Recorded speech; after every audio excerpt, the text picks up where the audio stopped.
Good morning, everyone, and welcome to the First Unitarian Society of Milwaukee's online worship service. I'm Reverend Jennifer Nordstrom, and I'm honored to serve as First Unitarian Society of Milwaukee's senior minister. We welcome people of all genders, sexualities, ages, races, ethnicities, histories, and bodies. We welcome your mind, your heart, and your spirit. We welcome all that you're bringing with you today and all your heart longs to set down. I'd like to invite you in to this moment, into our worship service, by inviting you to repeat our First Church mission after me. We gather to nurture the spirit, engage the mind, and inspire action.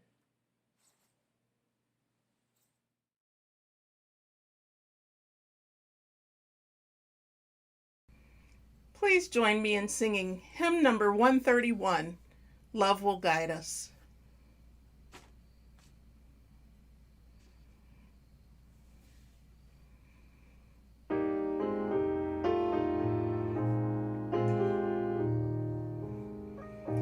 Love will guide us, peace has tried us, hope inside us will lead the way on the road from greed to giving. You can change the world with your love. If you cannot sing like angels, if you cannot speak before thousands, you can give from deep within you. You can change the world with your love. You are like no other being. What you can give, no other can give. To the future of our precious children, to the future of the world where we live. Love will guide us, peace has tried us, hope inside us will lead the way on the road from greed to giving. You can change the world with your love.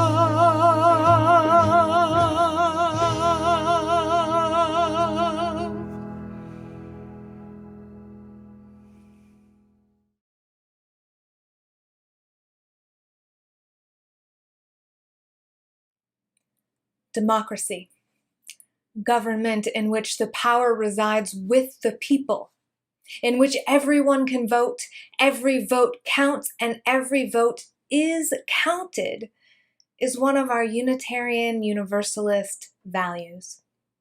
We believe in the power and the right of the people to govern themselves. We believe in freedom. We believe in equality and the inherent worth and dignity of every human being.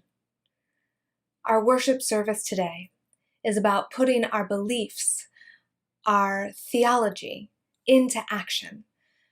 Because even though we hold these ideals dear, it is through action that we make them real and protect them in today's world. Our commitment to and our struggle for democracy and democratic rights is not new. We are part of a long lineage of people in the United States who have struggled to make the principles of democracy, freedom, and liberation for all people real. Today, we honor and celebrate our UU faith and commit to putting it into action to support and defend democracy and freedom for all people. As we light our chalice, the symbol of Unitarian Universalism, we call on ourselves and our neighbors to vote love and to defeat hate.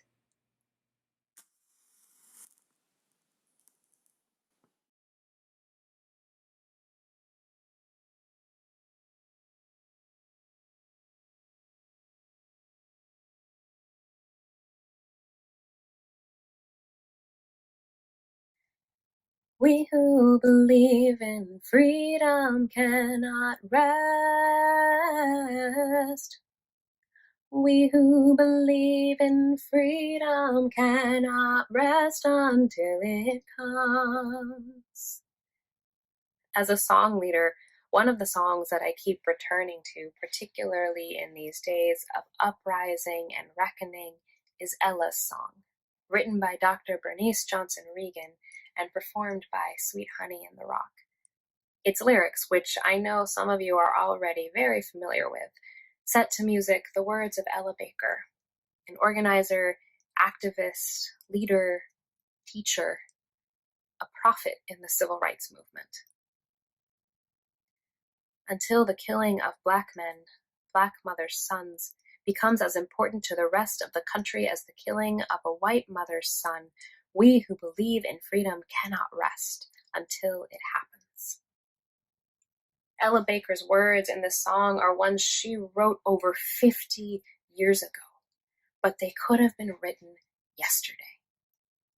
And I'll be honest, that reality breaks my heart. It leaves me crying out, will it ever end? For some of us, that question is one that has literal life and death implications that the rest of us cannot fully know. And as much as Ella Baker's words break my heart, they also charge my spirit. Their relevance to today's manifestation of resistance and community reminds me that we are a continuation of something much bigger, much more powerful, much more incredible than this single moment in our history. Our struggles to affirm the humanity and basic rights of Black and brown lives in this country and world, they did not begin with us, and they will not end with us. We who believe in freedom cannot rest. We who believe in freedom cannot rest until it comes. Now, I admit it took me several years of singing these words to realize that Ella Baker probably wasn't telling me, Renwadiat Mustafa Taha Hamami, personally to never rest. No. In fact, none of us as individuals should be asked or expected to never rest. But all of us who believe in freedom, as a collective, as a community, we cannot rest. Ella's song, Ella's words are a charge for all of us together as a movement to never rest. We cannot stop fighting, we cannot stop creating, we cannot rest until freedom in its truest and most universal form exists in our world. Our faith as Unitarian Universalists who don't all agree on what happens after this life can all believe that what happens in this life matters so deeply that we have been called heretics, broken unjust laws, and probably gotten ourselves on more than one government list to make it known that we will not rest until freedom for every last one of us comes. And to be that unceasing, everlasting, perseverant, irritatingly prophetic movement that never rests, we need to reaffirm, deepen, and reaffirm our connections to each other as Unitarian Universalists. To remember that if we do this work together, we can not rest. And just as important, to be a true continuation of that much bigger, much more powerful, much more incredible freedom movement, we not only need to sustain our relationships within our faith, but we must build and sustain the relationships with communities and frontline liberators who have been leading the way to universal freedom for generations. We who believe in freedom cannot rest and cannot rest when we act as a truly interdependent collective. When we are carrying our load on the way to liberation, remembering that we are part of a movement reminds us that we are not carrying that load alone. Like a choir whose singers stagger their breathing to make sure a single note remains an unbroken sound, or a hospital that runs non-stop with a rotating staff, like migrating geese who take turns leading, following, or resting in their flying formation. We cannot rest, and we can not rest until freedom comes if we sustain our connections to one another. We need each other so that when we as individuals do rest, we know our movement towards universal freedom carries on, waiting for us to return and temporarily relieve another of their liberation load. As we count down the days to Election Day, we know that no matter the outcomes, our work will continue. We will not rest. We can not rest if we take care of each other and our shared vision for universal freedom that is possible, knowing that each and every one of us is doing the same for all of us, and knowing that our collaboration in this moment is a continuation of a movement that knows there will come a day when we, all of us who believe in freedom, can finally rest. We who believe in freedom cannot rest. We who believe in freedom cannot rest until it comes.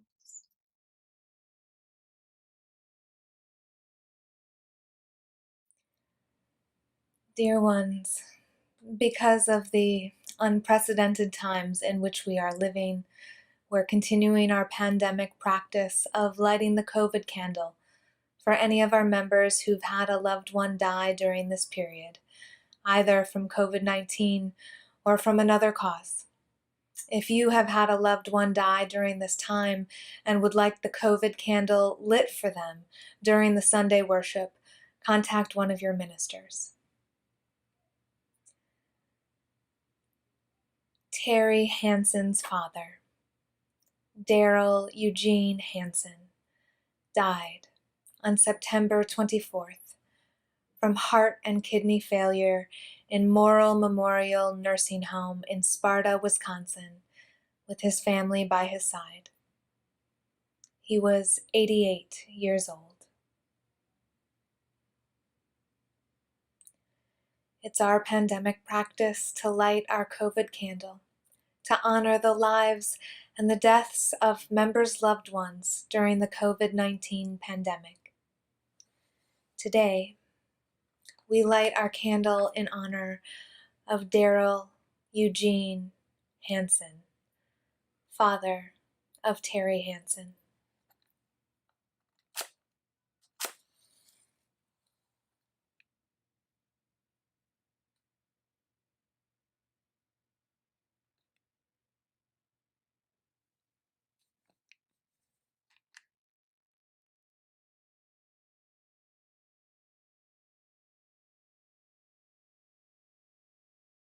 May I be light in you.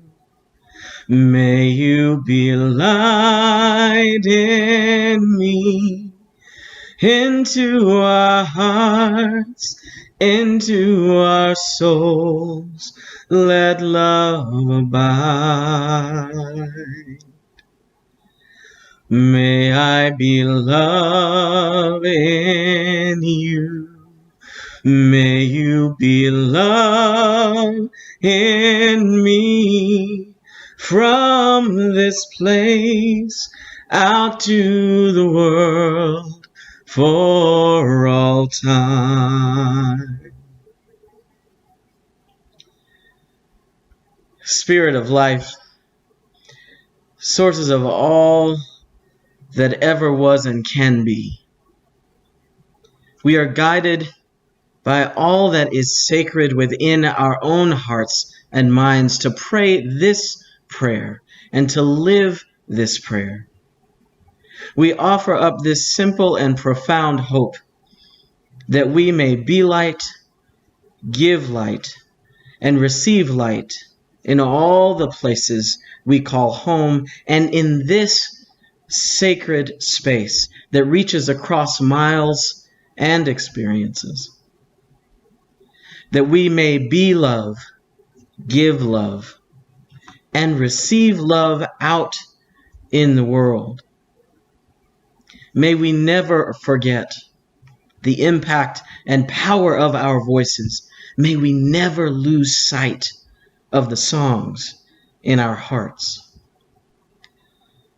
D. Blanchard reminds us that they can be heard as songs of love or of longing, songs of encouragement or of comfort, songs of struggle or of security and care. But most of all, they are the songs of life, giving testimony to what has been, giving praise for all we're given, giving hope for all we strive for, and giving voice to the great mystery that carries each of us in and out of this world. Today, we hear those songs in all the ways we are learning and growing as communities of faith, hope, and love. We hear them as little ones become young ones. We hear them as loved ones pass from this life and into the unknown. And we hear them in the streets and at our polling places as people of faith and conscience pave the way for a better world, a better understanding, deeper care and accountability. And we hear them in the silences, a deep awareness that there are those among us as yet unheard and unaccounted for. May we never, ever forget the impact and the power of our voices. May we never, ever lose sight of the songs in our hearts. May grace and mercy follow us wherever we may go, whatever we feel called to and toward in the days and weeks ahead. Amen. Ashe. And blessed be.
I was 13 years old when I became a Unitarian Universalist. I was raised in this faith, but I was 13 when I claimed it as my own.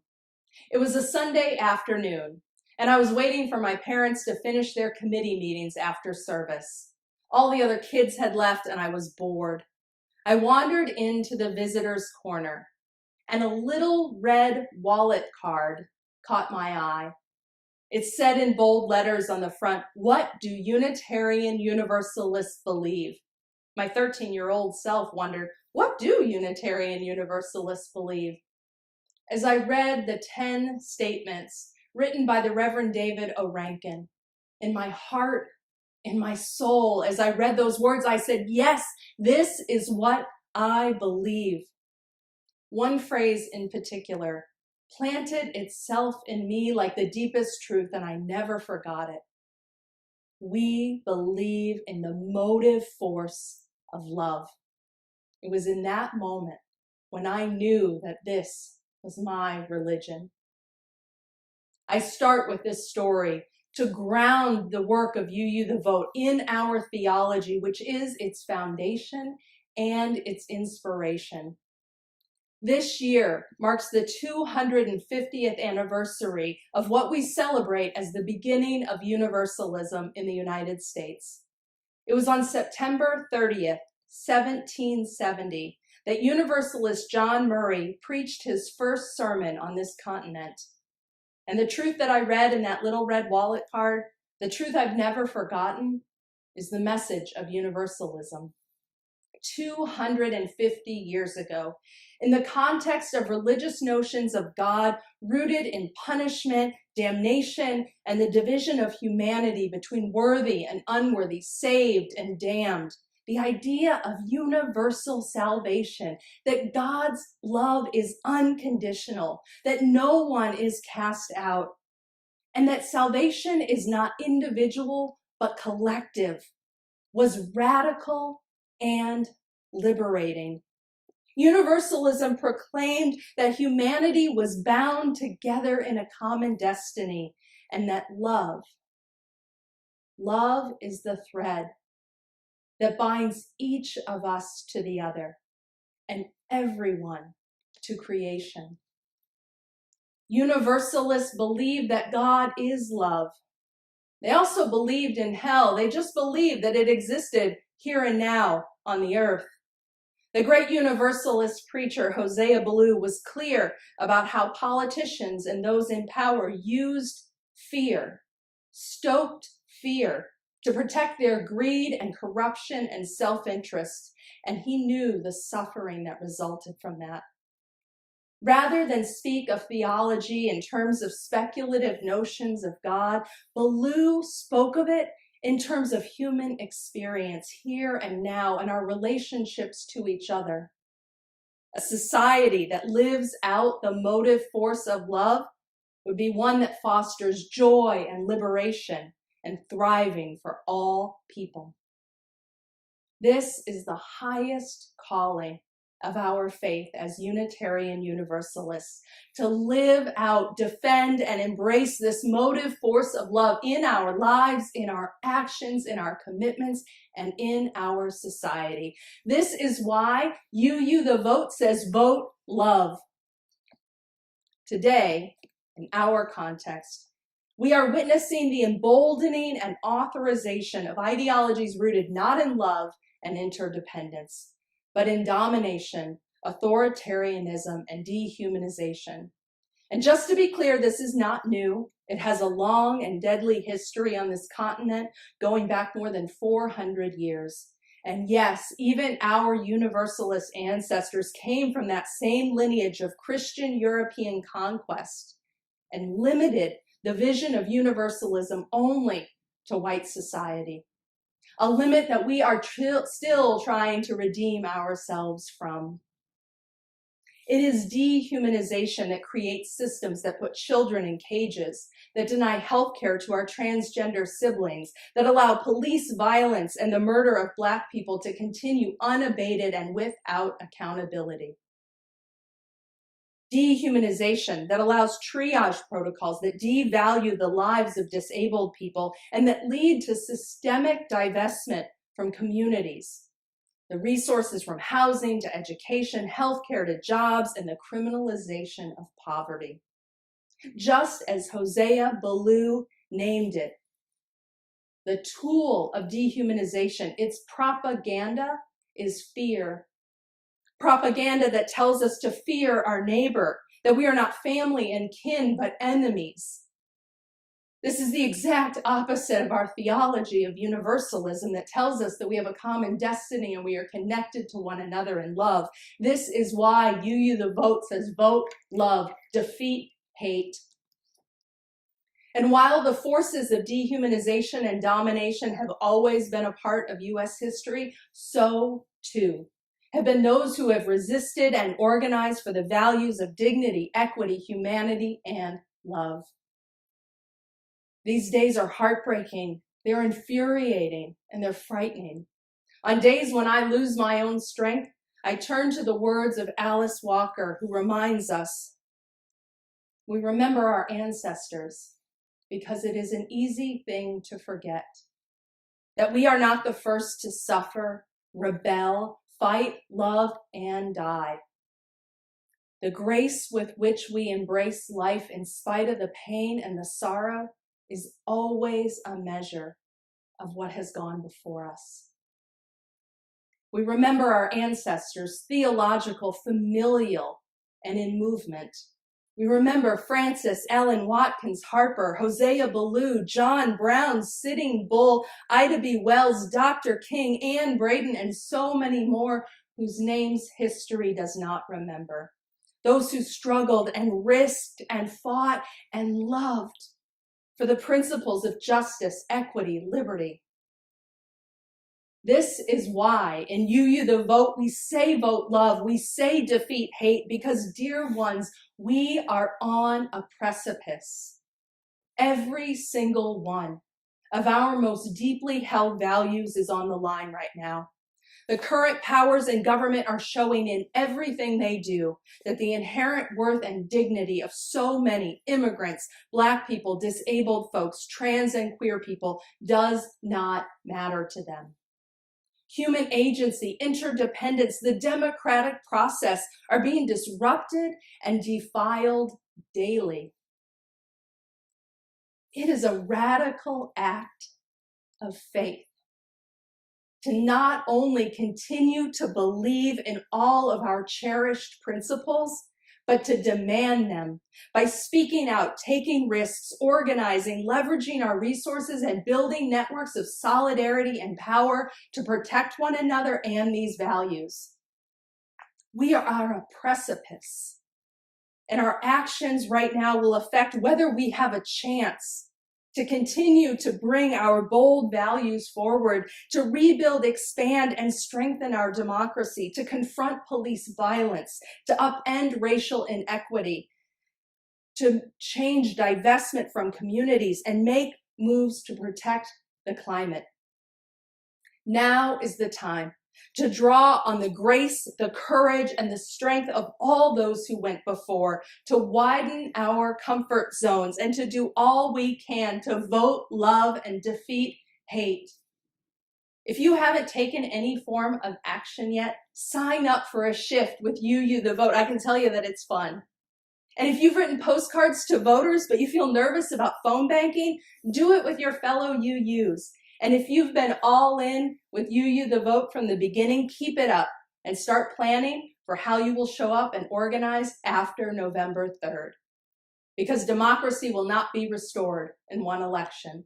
It's been under systemic attack for decades, and justice will not roll down like waters in one election. Voting matters. It's absolutely critical, but it is not the end. It is just one piece of the long haul work of organizing for a future where all are free and where all can thrive. Will you show up in the streets, set up to contribute to a bail or legal assistance fund, open your church building to protesters needing refuge from state repression, tap into your own endowment or discretionary funds to make sure that grassroots organizers have the funds they need for their work? There's so much to do. And our faith calls us to love more radically, to give more generously, to believe more fervently that another world is possible, and be willing to be all in for that future. As you've heard me say many times before, this is no time for a casual faith, no time for a casual commitment to what you hold most dear. And this is no time to go it alone. Friends, we are in this work together. I invite you to be deeper in this work of You the Vote with us. May we remember that we are held by love always. May we remember that we are held by and with one another. And may we all together be all in today, tomorrow, next month, and next year for justice, for love, for democracy, and for a future that is free and thriving for all people. May it be so.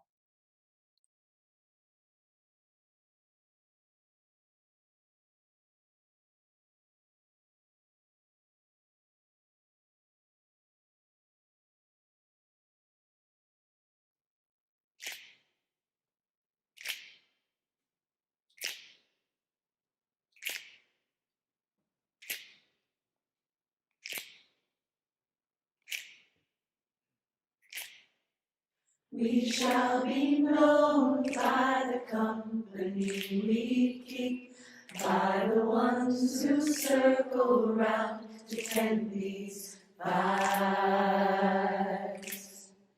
We shall be known by the ones who sow and reap the seeds of change alive from deep within the earth. It is time now. It is time now that we cry. It is time we lead ourselves into the well. It is time now, and what a time to be alive. In this great turning we shall learn to lead in love. In this great turning we shall learn to lead in love. We shall be known by the company we keep, by the ones who circle round to tend these vibes. We shall be known by the ones who sow and reap the seeds of change alive from deep within the earth. It is time now. It is time now that we thrive. It is time we lead ourselves into the well. It is time now, and what a time to be alive. In this great turning we shall learn to lead in love. In this great turning we shall learn to lead in love. In this great turning we shall learn to lead in love. In this great turning we shall learn to lead in love.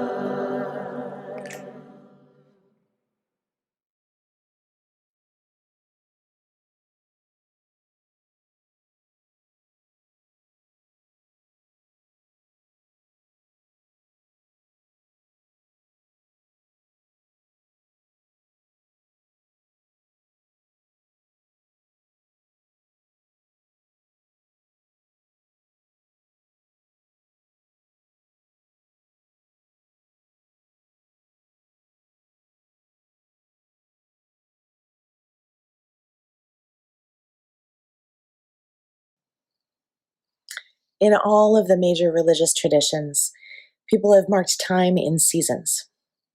The Jewish High Holy Days, the Muslim period of Ramadan, earth-based celebrations of solstice and equinox. Each of these seasons, in its own right and in its own way, helps humans to mark the passage of time, to reconnect with what is good and holy and true in each of us and in one another, to travel the spectrum of human emotion and experience, as our ancestors and their ancestors have done for generations. And then there's the rest of the year, the daily turn of the earth, the routines of everyday living. In the Christian tradition, these periods between the major liturgical seasons are known as ordinary time, the weeks when people carry on with the regular duties and rituals of work and family. The wise ones knew that there is a deep importance to this rhythm, that we need both the routine and the normalcy of ordinary time and the temporary suspension of routine and normalcy that the liturgical seasons bring. But what happens when that cycle is upended? When ordinary time is disrupted, maybe permanently? When every day is a constant barrage of hurricanes and wildflowers, of police killings and uprisings, of viruses and climate catastrophe, of repression and resistance? These are no ordinary times, beloveds. But our yearning persists.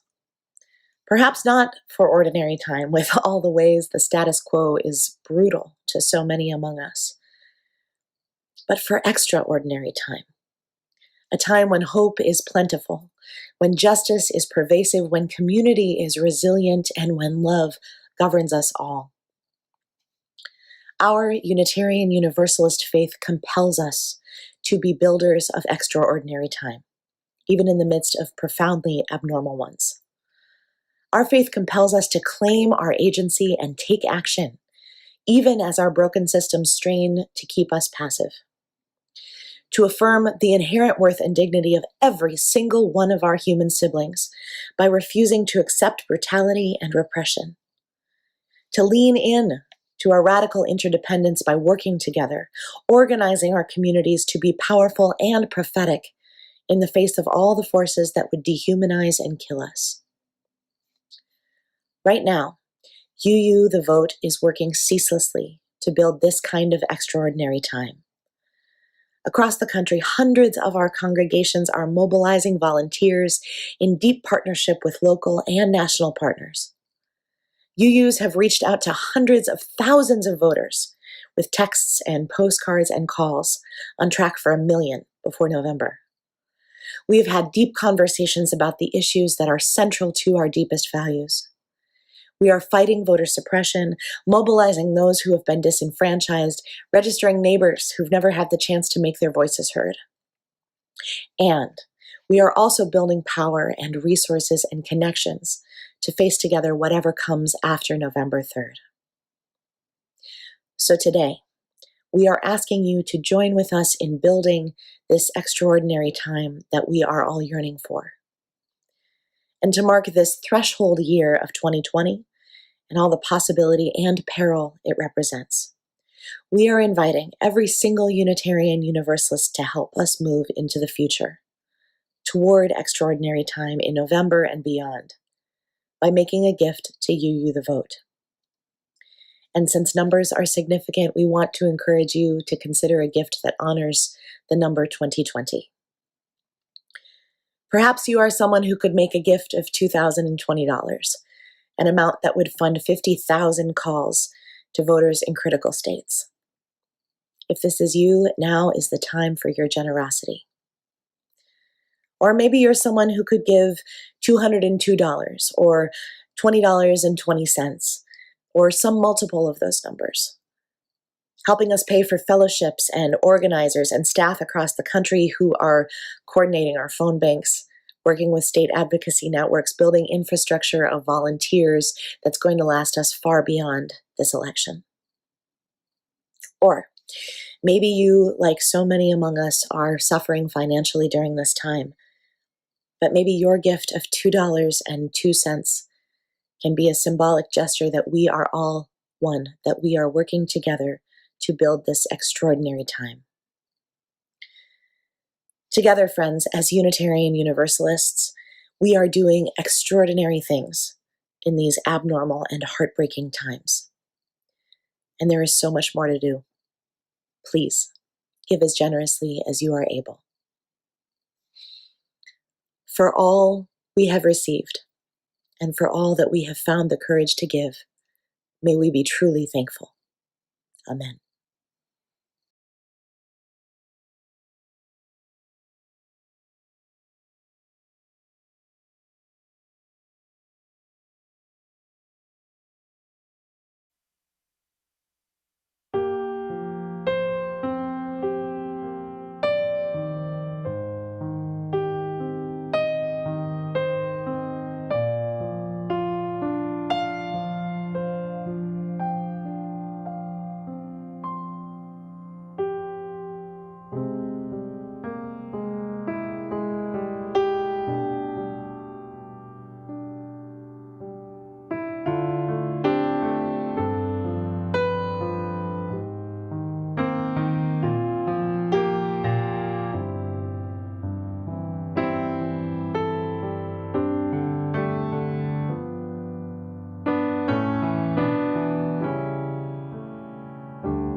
Greetings on behalf of the three largest Unitarian Universalist congregations in Wisconsin: the First Unitarian Society in Milwaukee, the Fox Valley Unitarian Universalist Fellowship in Appleton, and First Unitarian Society in Madison.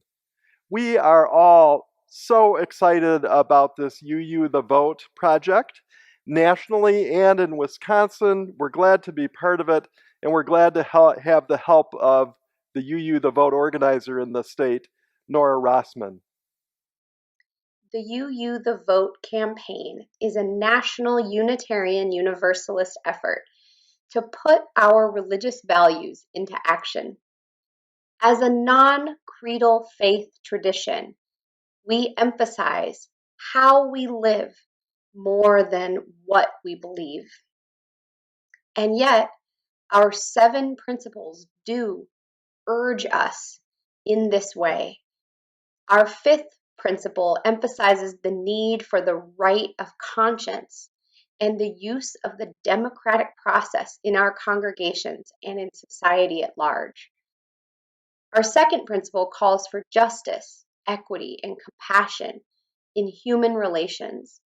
And our 6th principle broadens it to the goal of world community with peace, liberty, and justice for all. We are not advocating for particular political parties or candidates, but we are advocating for justice, peace, liberty, and access to democracy for all people. This is not a side issue. This is a theological mandate from our Unitarian Universalist faith to live our values out loud in the world right now. Wisconsin Unitarian Universalists could really make a difference in this election. In Wisconsin in 2016, for instance, the presidential election was decided by just under 23,000 votes. Among our 3 largest Unitarian Universalist congregations in Wisconsin, we have 2,800 members. That means that if each one of our members signs up and reaches out to just 8 voters, our 3 UU congregations alone could reach the number of voters that made the difference in the 2016 presidential election. So please, everyone, sign up. You have heard Reverend Christina ask us to live our values out loud in the world right now. Reverend Jennifer has showed us how we can each make a difference here in Wisconsin. The UU the Vote campaign has reached almost 1 million voters, and now we ask you to join us. This isn't an easy ask, not something that we are asking for lightly. We know that this work asks us to have difficult conversations with people we don't know and with people we love. Our Unitarian Universalist communities are places where we can practice being human, where we can be vulnerable with one another and do the difficult work of creating the world of our dreams. This work takes all of us. We invite you to show up for this campaign to vote love in 2020. You can write postcards, send texts, make calls. We are asking you to commit with your fellow Unitarian Universalists to at least 2 hours between now and November 3rd. Your work in this area can ensure that we have communities that uphold and honor schools and communities, children and families, communities that defend Black lives, reproductive justice, and climate justice. This work will not end on November 3rd. This is the work of our lives, of our communities. It is the work we were made to do. For more information on how you can work with your fellow Unitarian Universalists here in Wisconsin, please go to the link you see on your screen. There will be a listing specific for each of our 3 congregations. We will be posting this link in our publications and on our websites so you can get involved. We need all of us in this work in the days ahead. We need you. Thank you.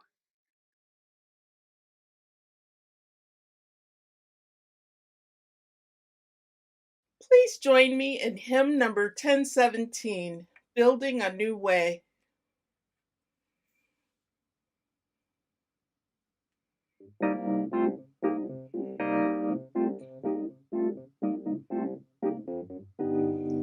We are building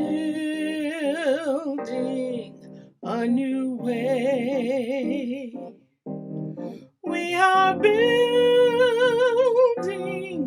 a new way. We are building a new way, feeling stronger every day. We are building a new way. We are working to be free. We are working to be free. We are working to be free, free from hate and jealousy. We are working to be free. We can feed our every need. We can feed our every need. We can feed our every need. Start with love, that is the seed. We can feed our every need. Peace and freedom is our cry. Peace and freedom is our cry. Peace and freedom is our cry. Without these, our world will die. Peace and freedom is our cry.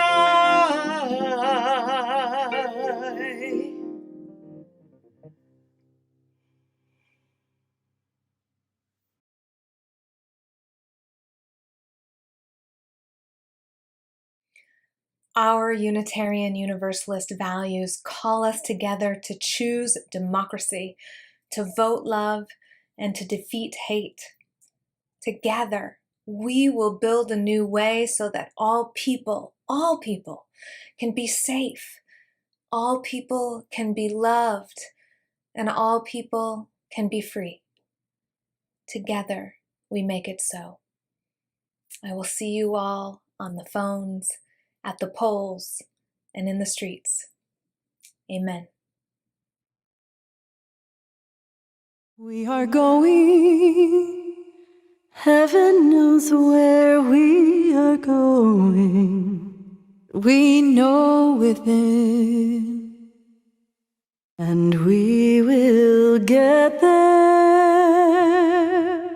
Heaven knows how we will get there, but we know we will.